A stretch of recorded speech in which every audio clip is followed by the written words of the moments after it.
kabajamtoota dhaggeeffattoota keenya baga nagayaan dhuftan isiniin jechaa. Milkaa'ina daldalaa keessatti ilaalchi gaariin bu'uura milkii daldalaa akka ta'e beektu. Ilaalchi keenya milkaa'ina daldalaa keessattis ta'ee jiruu dhuunfaa teenyaa keessatti bu'uura waa hundaati. Ilaalchi keenya ba'aa yookaan bu'aa nuuf ta'uu danda'a. Mee arraan tana akkamiin ilaalcha daldalaa gaarii akka gabbifannuu fi ilaalchi keenya akkamiin akka daldala keenya irratti dhiibbaa qabu waliin haa ilaallu. Milkaa'ina daldala tokkoo keessatti sagantaa gaarii baafachuu osoo hin taane tarsiimoo bareedduus qabaachuu miti. Ilaalcha gaarii gabbifachuutu bu'uuraa fi jalqaba milkaa'ina hundaati. Tarsiimoo gaarii lafa kaayyattee yoo ilaalchi kee gaarii hin taane bakka barbaadde san gahuu hin dandeessu. Maaliif yeroo maraahuu keessa keetii sodaa fi daangaalee yookaan gufuu kan si dura guuru ilaalcha keetii waan ta'eef ilaalcha gaarii gabbifachuudhaan karaa milkii daldala keenyaa haa qulqulleeffannu. Qorataan xiinsammuu beekamaan Kaarool Daawik qorannoo isaa Growth Mindset jedhu keessatti akka kaayetti namni tokko gartee dandeettii waa baruu fi fooyya'uu isatti yoo kan amanu ta'e qofaatii karaa milkaa'inaatti jijjiiruu danda'a jedha. Har'aan tana nutis akkamiin tarsiimoo gartee ilaalcha gaarii itti gabbifannuu fi milkaa'ina daldala keenyaatiif xurree itti saayinu kan waliin laallu ta'a. Hanga xumuraatti nu waliin tura. Qabxiin duraa ilaalcha guddinaa qabaadhu. Gartee namni ilaalcha guddinaa yookaan fooyya'uudhaa qabu qofaatii yookaan danqa isa mudate karaa carraatti jijjiiruu danda'a waan ta'eef. Akkuma seenaarraa arginutti gartee abbaan kalaqa guddaan beekamaan Toomaas Edison akkuma hundi keenyaa hubannu mana barumsaarraa gartee uumaan danda'u mucaan kan kee baratuu hin danda'u ja'anii karaa manaa yoo deebisanis haati isaa gartee akka inni mana keessatti waa baratu godhuudhaan ampoolii arraan tana nuti itti fayyadamnu kana akka nuuf kalaqe ni beeytan jeetii yaada. Toomaas Edison yeroo interviyuu kannu akkami Toomaas ati kuftee jirtaami gaafa gaazexeessaan jedhu lakki ani hin kufne garuu karaa ampooliin itti hojjetamuu hin dandeenye 10,000 harkadheetiin san keessaa tokko naaf milkaa'e malee ani hin kufne jechuudhaan deebise. Asirratti wanni hubannu Toomaas hagamta akka guddinatti amanu.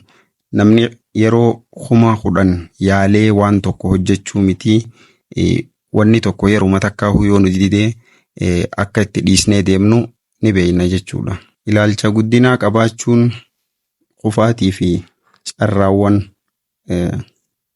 qufaatii fi dogongoroota keenya karaa carraatti jijjiirree gartee addunyaa teenya irratti dhiibbaa akka goonu nu godha. Kanaafuu ilaalcha qabaannu. Lammeessoodhaa cichoomina qabaachuudha. Namni tokko waan itti kaayyeeffate irratti yoo cichoomina qabaate sababni inni galmaan hin geenyeef hin jiru jechuudha.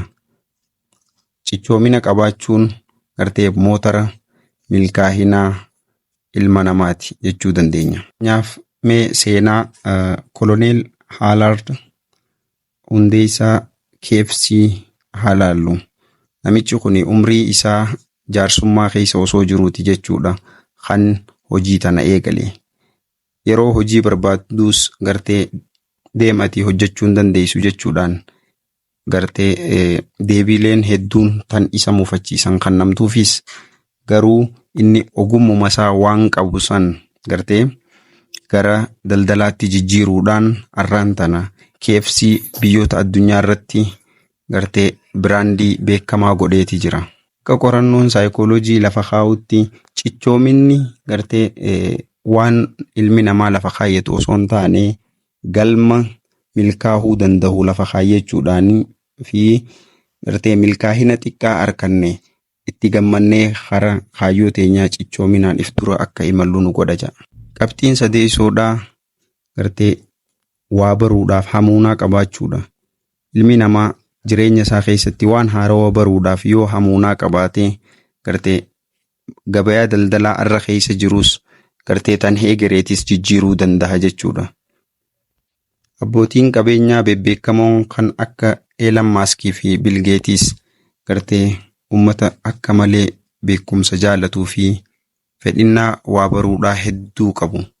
Akkuma hundi keenyaahuu beeynu gartee khalaqaan warra addunyaa teenya hangafu akkasumas qabeenyaan dursu akka ta'an ni beeyna.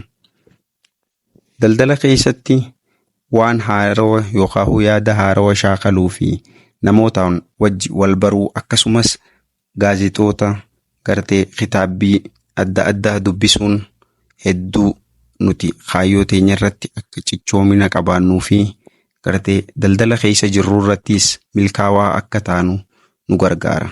Qabxiin afreessoo yookaan tan xumuraa gartee milkaa'ina keenya ija yaadaatiin if dura imallee beekuudha. Namni tokko bikka takka gaafa gahe waan harkatu yoo beekee cichoominaa fi gartee murannoodhaan akka if dura imalu isa taasisa. Fakkeenya kanaas Ofraan gartee hoostarri beekamtuun TV shoowii biyya Ameerikaa